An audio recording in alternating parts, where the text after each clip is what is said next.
मी जे दसरा मेळाव्यामध्ये बोललो त्यामध्ये मी डॉक्टरांचा उल्लेख केला होता की ते डॉक्टर बाळासाहेबांच्या वरती उपचार करत होते आणि त्या डॉक्टरांचं असं म्हणणं आहे. मग आता अनिल परब त्या डॉक्टरांच्या वरती देखील दावा टाकणार आहेत का पैशांसाठी? पण त्यांच्याकडे पैसे कमी पडले. आता ते पैसे मिळवण्यासाठी आणि गरिबांना वाटण्यासाठी त्या डॉक्टरांच्या वरती देखील अनिल परब करणार आहेत का दावा? आणि म्हणून मी आज एक निर्णय घेतला. कालपर्यंत मी थांबलो होतो. मी आज निर्णय घेतला या प्रकरणाबाबत शासनानं सीबीआयची चौकशी करावी म्हणून मी आता पत्र देणार आहे उद्या मुख्यमंत्र्यांना संभाव्य. बाळासाहेबांच्या बाबतीमध्ये 2 दिवस त्यांची बॉडी ठेवली होती का याबाबत मी स्वतः माननीय मुख्यमंत्र्यांना भेटून याची सीबीआय चौकशी लावा अशी मागणी मी लेखी आता करणार आहे.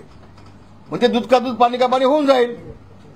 मग आणि जावं कोर्टामध्ये न्यायालयामध्ये आणि कोर्टाकडे पैसे मिळतात ते बघावेत. काय बोलतो आपण? थोडं भान पाहिजे. कुठल्या बाकड्यावरती आमदार झोपला होता तू बघणार? तू कोण होतास का त्यावेळेला? अरे आम्ही सगळे नेते बाहेर पडल्यानंतर तू आता माझा मालक झाला असता तर तू होतास कोण? काय संबंध तुझा होता तिथे? हा एक गोष्ट होती तुझ्याबाबत. मला वाटतं बाळासाहेबांचं मृत्यूपत्र झालंय त्याशी आपला काय संबंध असावा कदाचित असं मला वाटतंय. आणि म्हणून आपण काय बोलतो थोडं भान ठेवावं. एक गोष्ट मला आपल्याला सांगायची आहे. अनिल परब साहेब तुम्ही वकील आहात, तुम्ही शिकलेले आहात. चंद्रग्रहणाच्या रात्री चंद्रग्रहण ज्याविषयी होती पौर्णिमा होती त्याविषयी रात्री 12 वाजता आपण कोळीवाड्याच्या स्मशानभूमीमध्ये एक बकरा कापलात का? कारण आपल्यासारखाच कोणती माणसं होता असं त्यांचं म्हणणं आहे. बघणाऱ्यांचं म्हणणं असं आहे की अनिल परब सारखीच व्यक्ती होती. त्यांच्यासोबत एक बिल्डर एक गाडी घेऊन आला होता. त्या गाडीतून एक बकरा घेऊन आला होता आणि 2 लंगे बाबा पूर्ण लग्न होते असे दोघांना घेऊन त्या स्मशानभूमीमध्ये आले होते. आणि तिथं माझ्या मुलाचा योगेशचा आणि रामदास कदम असे दोघांची नावं घेऊन त्या बकऱ्याला कापलात तुम्ही असं त्यांचं म्हणणं आहे. मला नक्की माहिती नाही. तर हे वास्तव असेल तर ते चुकीचं आहे. आपण शिकलेली व्यक्ती आहोत. हे आगळी कृत्य आपल्याकडनं होता कामा नये असं मला वाटतंय. आणि म्हणून हे महाराष्ट्राला कळावं. आपण जर खुलासा आपल्याकडनं झाला तर सोयीचा होईल. आपल्याला हात जोडून विनंती आहे कारण आपल्यासारखीच व्यक्ती कोणती होती असं बघण्याचं म्हणणं आहे. त्याचा खुलासा व्हावा आपल्याकडून अशी माझी आपल्याला विनंती आहे. तेव्हा हे सगळं थांबवा. मी नवीन नाही पक्षामध्ये. 50 वर्ष मी मातोश्रीमध्ये काढलेली आहेत. तुम्ही किती वर्ष होतात मला माहिती नाही. दंगलीच्या वेळेला पोलिसांनी 2-4 लाठ्या मागल्या तर खूप मी मोठं काम केलं असं आपण मागून सांगत होतात लोकांना उद्धवजींना. आणि माझं मत असं आहे की याबाबत उद्धवजींनी बोलावं स्वतः. मी काल पण ते सांगितलं होतं. माझं उद्धवजींना आव्हान आहे. हे चळे चपाटे चमचे बिमचे हे काय माझ्या विरोधामध्ये पत्रकार परिषद घेत आहेत. उद्धवजींना माझं आव्हान आहे आपण बोलावं. नाहीतर मला नाईलाजानं ह्या सगळ्या घटनेची चौकशी लावावी लागेल. बोला. त्यांनी तुमच्यावरती वैयक्तिक आरोप केला. 1993 साली तुमच्या पत्नीने जाळून घेण्याचा प्रयत्न केला की जाळण्याची नार्को टेस्ट करा असं ते म्हणतात. वैयक्तिकरित्या हो माझी तयारी आहे. उद्याही माझी तयारी आहे. आणि जर त्यातनं सिद्ध झालं नाही तर तुम्हाला काय सजा द्यायची ते पण सांगा. माझी तयारी आहे बिलकुल. त्यावेळेला माझी पत्नी 2 स्टोव्ह होते. स्टोव्हवरती जेवण बनवत होती खेळला. स्टोव्हचा खालची जे साडी असते त्या साडीला आग लागली पहिल्यांदा आणि मग फडका उडाला आणि त्यावेळेला मी वाचवलं माझ्या पत्नीला. हे हात अजून आहे साक्षीदार. हे जळलेलं माझ्या हात आहेत. माझ्या पत्नीला मी वाचवले. 6 महिने माझी पत्नी जसलोकमध्ये होती. 6 महिने मी ऍडमिट होतो तिथे. मी थांबलो होतो बाजूच्या कॉटमध्ये गुम घेऊन. तू आम्हाला काय सांगतोस रे? हे धंदे आमचे नाहीत. आणि आम्ही आज देखील संसार जीवाभावाने करतो दोघेजण. तर अशा पद्धतीनं तू बदनाम बी केलेस ना याच्यावरती मी दावा टाकेन.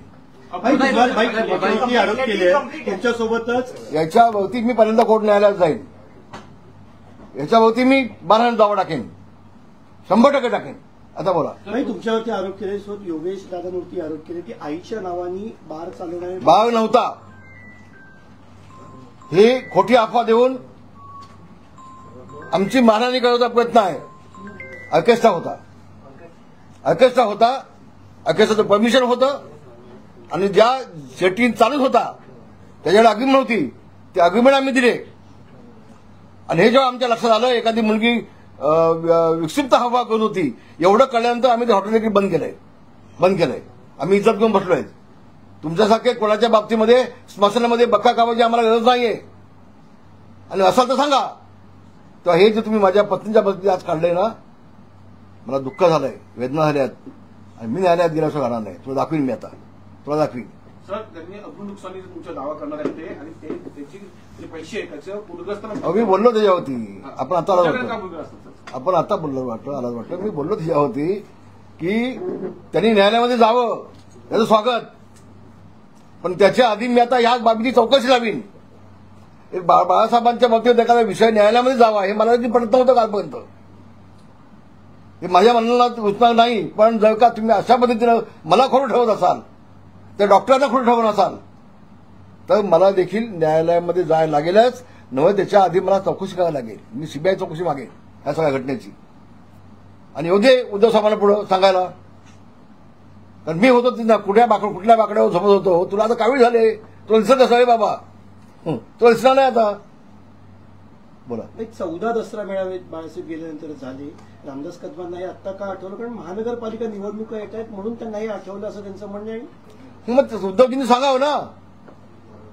बाळासाहेब असताना सगळ्या मेळाव्यामध्ये मला बोलायला दिलं.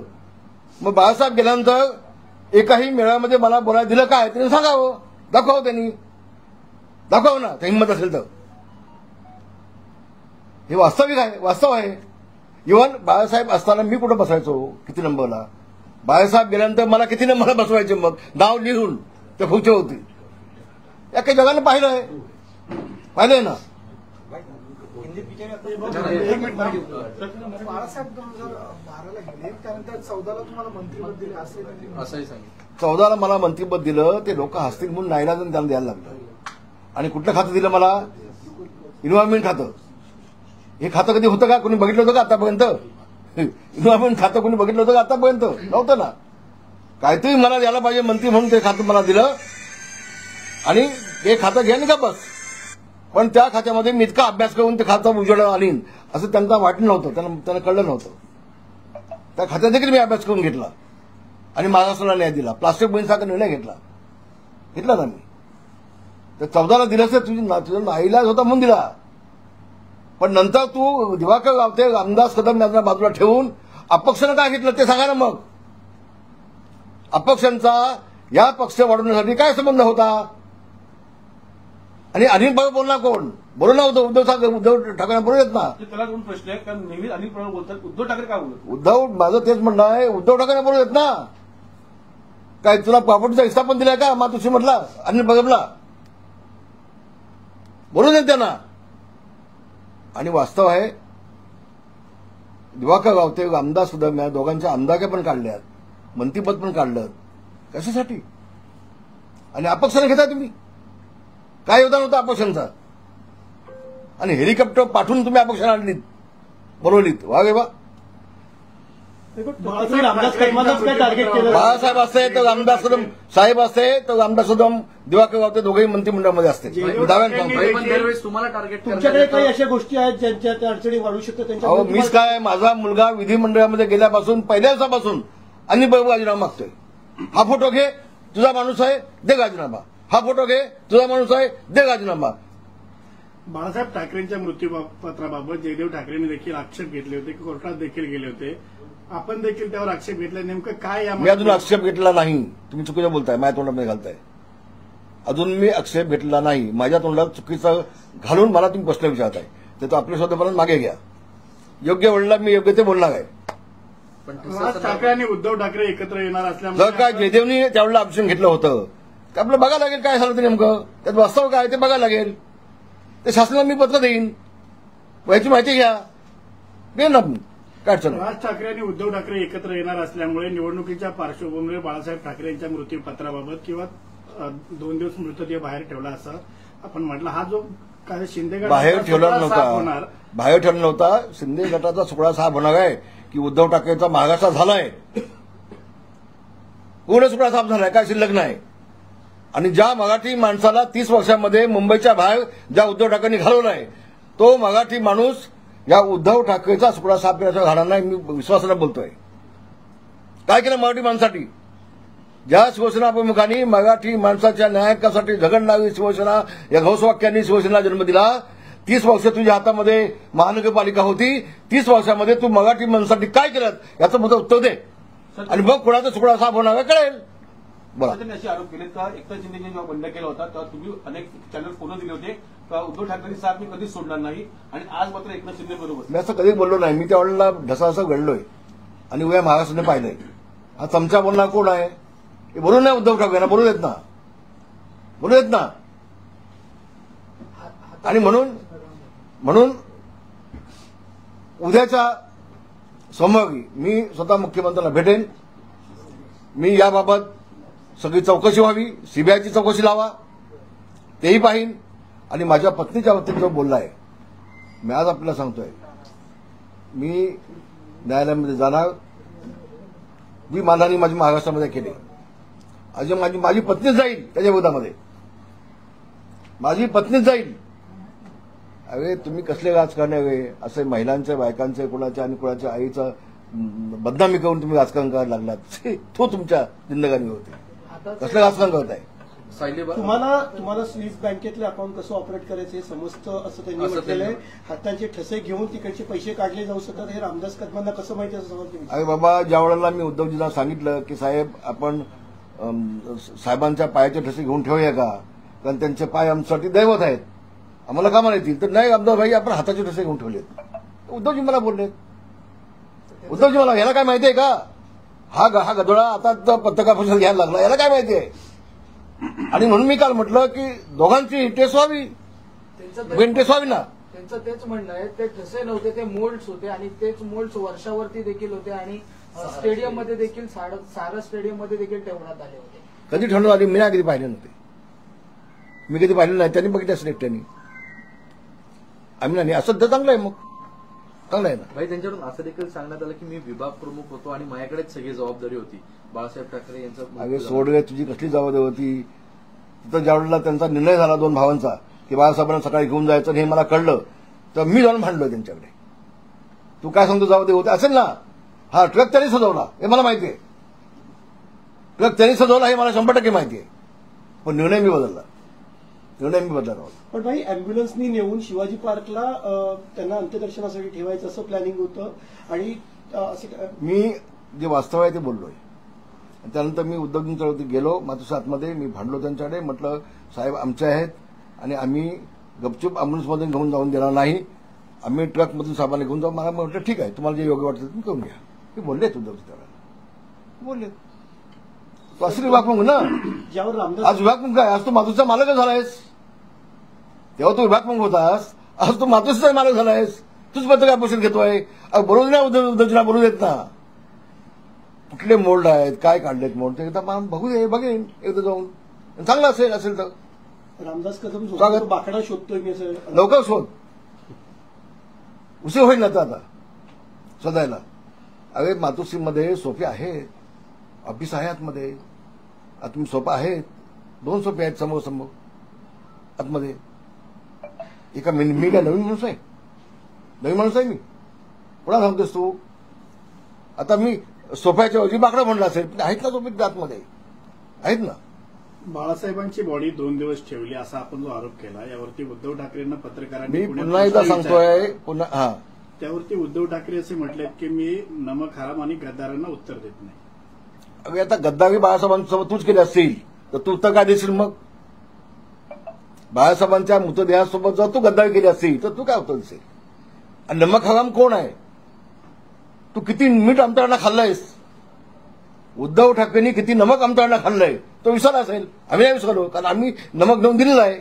नमक हरामी तू केलेस, आम्ही काय केली सांगावं? नमक नाही घेतलं आमच्याकडून, मीठ नाही खाल्लं आमचं. उद्धव ठाकरेंनी आपण सांगितलं की शिवसेना पक्ष माझ्याच आहे, निवडणूक आयोगाला अधिकार नाही आहे चिन्ह आणि पक्ष देण्याचा. तर त्या विषयी मी आज काय बोलणार नाही, तो विषय माझा नाही. काही वर्षांपूर्वी पक्ष मी चालवत नाही, तो विषय माझा नाही. काही वर्षांपूर्वी राज ठाकरेंनी आरोप केले होते बाळासाहेबांना चिकन सुमाई तेलकट वडे दिले. अशा पद्धतीची ह्या सुद्धा खऱ्या घटना आहेत का? तुम्ही मातोश्री नाही, ते मला वाटतं थापाला आपण विचारलं तर वास्तव काय ते कळेल. मी इतका खाली कशाला जाऊ, इतकं खाली मी जाणार नाही. पण थापा अजून जिवंत आहे. थापाला आपण विचारलं, त्याची स्टेटमेंट घेतली तर वास्तव आपल्याला कळेल काय ते. भाई पण म्हणजे राज ठाकरे बोलले त्यामध्ये किती तथ्य आहे की नाही हे कळेल ना तुम्हाला. भाई सातत्याने आपल्या पत्नींवरती आरोप करण्यात आहे. सायली बार रेस्टॉरंटच्या वेळेस पण म्हणजे रामदास भाईंसंदर्भात दुसऱ्या काही गोष्टी मिळत नाही म्हणून कौटुंबिक विषय काढले जात आहेत. अगे तुम्ही माझ्या पत्नीचा विषय करता. जी घटना 92ला घडली, 92ला घडले आणि मी माझी पत्नी त्यातून बाळासाहेब स्वतः आले होते. याला लाज वाटली पाहिजे. स्वतः साहेब त्यावेळेला जसलोक हॉस्पिटलमध्ये येऊन बसले. साहेबांनी सगळ्या डॉक्टरांची मिटिंग घेतली आणि माझ्या पत्नीला वाचवले. आणि तुम्ही आमची बदनामी करता काय? उस्माताई हिरे त्यावेळेला मंत्री होत्या, त्या स्वतः येऊन बसायच्या हॉस्पिटलला, स्वतः हॉस्पिटलला बसायच्या. साहेब स्वतः आले होते जसलोकमध्ये आणि तुम्ही बदनामी करताय आमची. याचं उत्तर मी देईन त्याला आता, कदम साहब कायद्यानं उत्तर देईन. हिंदी में आप बता दें, ये जो पूरा आरोप लगाया है अनिल परब ने, इस आरोप सब आरोप झूठा है. वो बोलते हैं मैं मानहानि का दावा डालूंगा, पैसा मिलेगा मुझे, मैं बांटूंगा. तो उनके पास केबल का पैसा तो बहुत है ना, और उनको मालूम नहीं. वो केबल की मैंने जांच लगाई है अभी. अनिल प्रभु के साथ कहा कितने कितने पार्टनर है, उसके पिताजी के नाम पे, उसके बहन के नाम पे, उसके नाम पे, उस सबकी जांच मैंने लगाई है. उसको अभी तो पता नहीं है. तो पैसा बहुत उसके पास है. तो पैसा मिलने के लिए वो अगर कोर्ट में जाता है, बाला साहब के लिए नहीं जा रहे हो भाई तो अच्छी बात है. दो सवाल है. एक तो किन आधार पर आप यह आरोप लगा रहे हैं कि 2 दिनों तक संभवतः उनका शव रखा गया? देखिए जो डॉक्टर बाला साहब के ऊपर उस वक्त वो जांच कर रहे थे, वो डॉक्टर ने मुझे खुद बताया कि कदम साहब उस टाइम ऐसा हो गया. हम लोग बोल गए कि आप जाहिर करो, लेकिन नहीं हुआ 2 दिन. वो डॉक्टर ने मुझे बताया, मैंने बोल दिया. आपने तो ये क्या मेरा खुद का भी बयान नहीं ना, मैंने भाषण में भी उनका उल्लेख किया डॉक्टर का. तो उन लोग डॉक्टर को पूछना चाहिए, ऐसा क्यों बोला भाई, बोलना चाहिए, पूछना चाहिए. कल अभी छोड़ो, अभी मैं इसकी जांच करने के लिए लगाऊंगा. सीबीआई की जांच होनी चाहिए उसकी. तो दूध का दूध, पानी का पानी हो जाएगा. फिर ये वहां से कोर्ट में जाके क्या करते हैं मैं देख लूंगा ना. सीएम साहब को पत्र भी लिखने वाला भी तो खुद जाके मिलूंगा, मैं खुद जाके मिलूंगा. सर इसमें एक इम्पोर्टेंट बात यूपीटी के नेता हाईलाइट कर रहे हैं कि ये मामला अभी क्यों उठाया जा रहा है, जबकि उनकी डेथ हुए 12-13 साल हो गए. तो जब मेरी पत्नी का 93 में हुआ था, तो अभी क्यों निकाला उसने? वो जो वाकया हुआ था वो 93 में हुआ था, 92 में हुआ था. ये तो 10 साल हुए अभी. तो 40 साल पहले की बात. अभी तू था जब भी देखने को गांव में क्या हुआ था, अनुभव था जब ये गांव में खेड़ में, उस वक्त गाड़ी भी नहीं थी मेरे पास. मेरे मिसेस को मुंबई में लाने के लिए उस वक्त गाड़ी भी नहीं थी. क्या किया मेरे जान को मालूम है नहीं. तो तू क्या बोल रहा है, नमक चढ़ा है हमें जख्म के ऊपर. भाई आपने कहा है कि एक बलि का आरोप लगाया है परिवार पर, तो किस तरह बलि का एक आरोप? एक बकरा दिया, मैं बोला ना, वो जो बोलने वाला था मेरे पास, वो बोला अनिल प्रभु जैसा आदमी था. अभी देखेंगे जब चंद्रग्रहण था रात को, तभी चंद्रग्रहण में 12 बजे ये वाकया हुआ है कोलीवाड़े में स्मशान में. एक बिल्डर भी था उनके साथ में. वो बकरा वो 2 आदमी लेके आया था, 2 नंगे थे दोनों भी. भाई 2 चीजें. एक तो नार्को टेस्ट को लेकर वो आपको चैलेंज कर रहे हैं, क्या आप उसके लिए तैयार हूँ? बिल्कुल तैयार हूँ. बोलो कभी, दोनों का होना चाहिए, उद्धव का भी मेरा भी. तैयार बिल्कुल, आज तैयार हूँ मैं. भाई इसके अलावा आप चूंकि नार्को टेस्ट के लिए तैयार है, 8 दिनों तक आप वहीं पर थे दिन रात, क्या घटनाक्रम था, अगर कुछ बता ताकि आप. नहीं, मैं कल बता दिया. साहब बीमार थे, हम लोग सब जाते आते थे वहां, रात को सोते भी थे. मिलिंद नार्वेकर वो बाला साहब के बंगले में मातोश्री के बाजू में जो गेस्ट हाउस है, मिलिंद नार्वेकर वो गेस्ट हाउस में सोता था. पूछो उसको. और वो बेचारा भी सुबह घर में जाके वापस आता था. तो ये वाकया है, इसको क्या पता है. मानहानि का मुकदमा आप पर करने वाले हैं, इस तरह का आरोप दावा उन्होंने अभी मैं ही करूंगा उनके ऊपर अभी मैं ही कर लूंगा। अब ये जो बात है उसकी मैं जांच लगाऊंगा कि जो डॉक्टर है वो झूठ बोल रहे हैं क्या। महाराष्ट्र में फिलहाल बाढ़ की परिस्थिति है, लाखों इसी पे कंटिन्यू, आपके आरोपों पर आज जब पुणे में उद्धव ठाकरे जी से सवाल पूछा गया तब उन्होंने आपके लिए असंवैधानिक शब्दों का प्रयोग किया। मैं वही बोल रहा हूं, मैं वो नमक जो है वो नमक उद्धव ठाकरे ने हमारा खाया है। नमक हराम उद्धव ठाकरे है, वो झूठ बोल रहे हैं, वो झूठ सबको गाली देते हैं।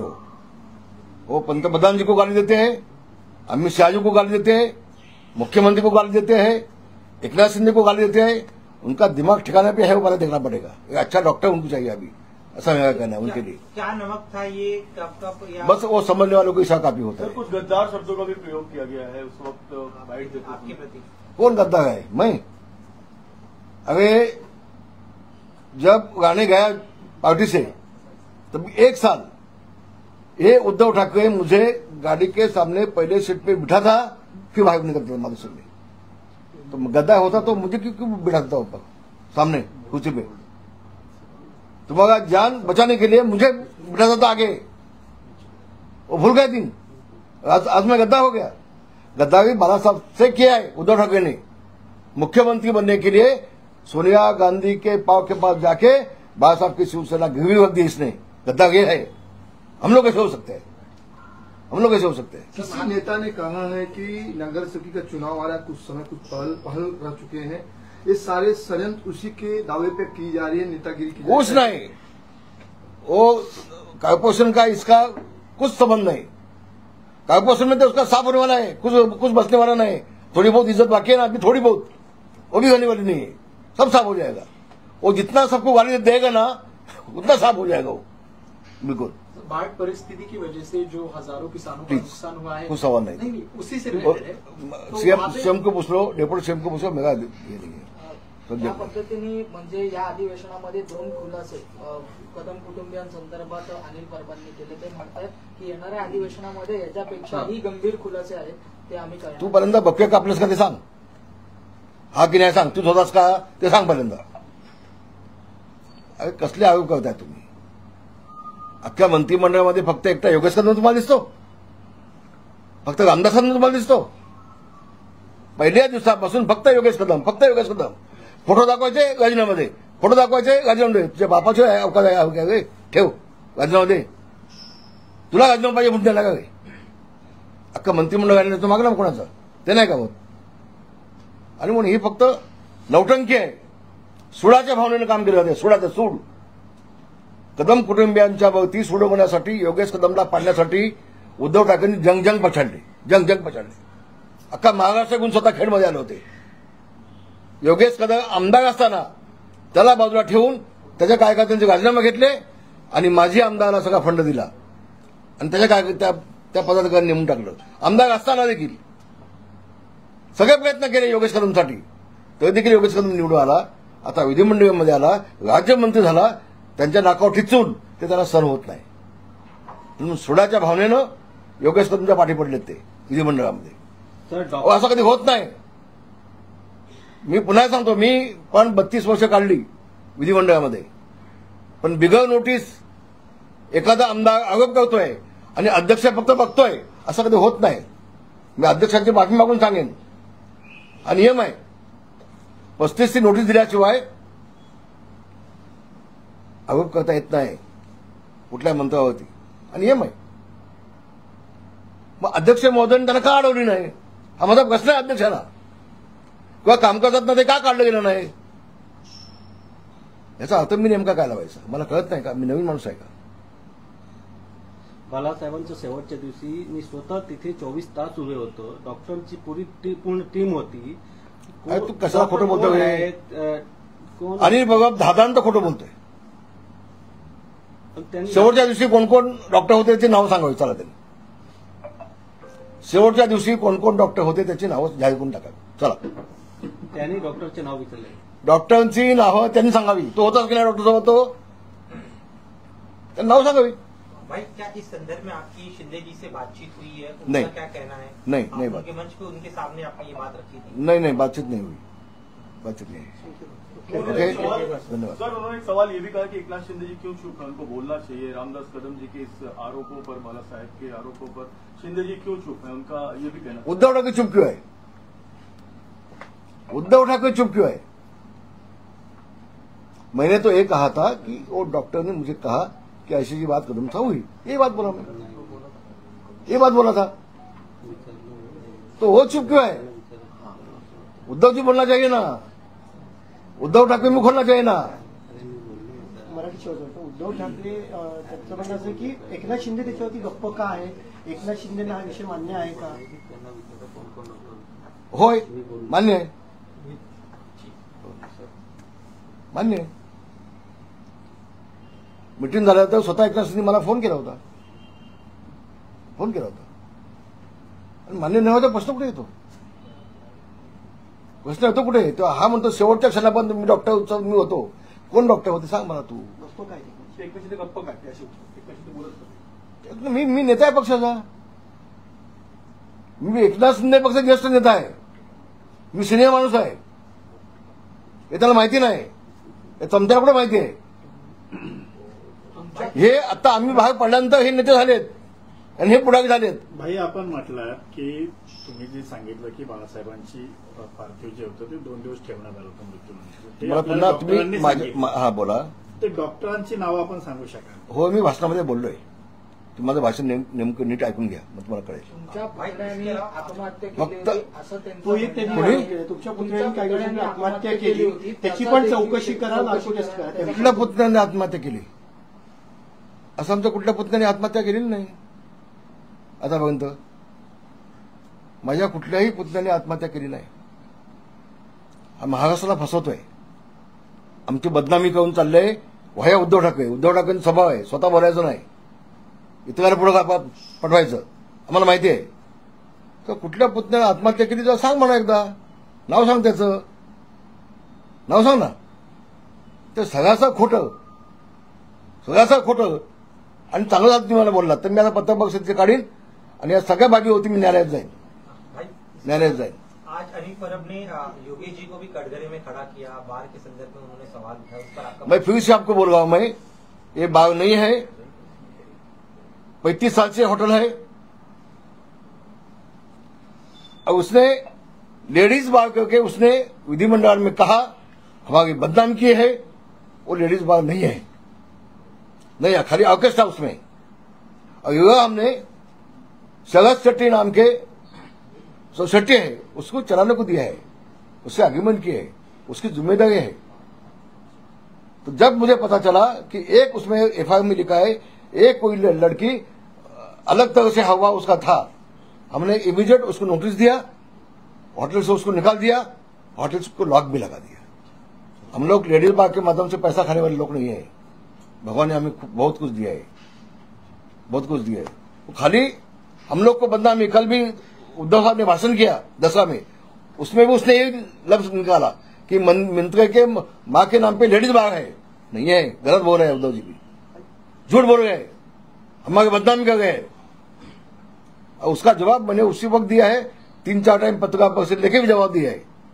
लेकिन कैसा होता है, जो सोने वाला है ना उसको जगह कर सकते हैं, तो सोने का बहाना किया है उसको आपने जगा सकते हैं, वैसे उनकी बात है। शेवटचा प्रश्न की त्यांची भाषा एवढी घसरली आहे, भाडकाऊ वगैरे सारखे शब्द त्यांनी वापरलेले आहेत, अरे दलाली पण वापरला, अशा पद्धतीची भाषा घसरली। भाड कुणी खाल्ली हे अख्ख्या महाराष्ट्राला माहिती आहे ना,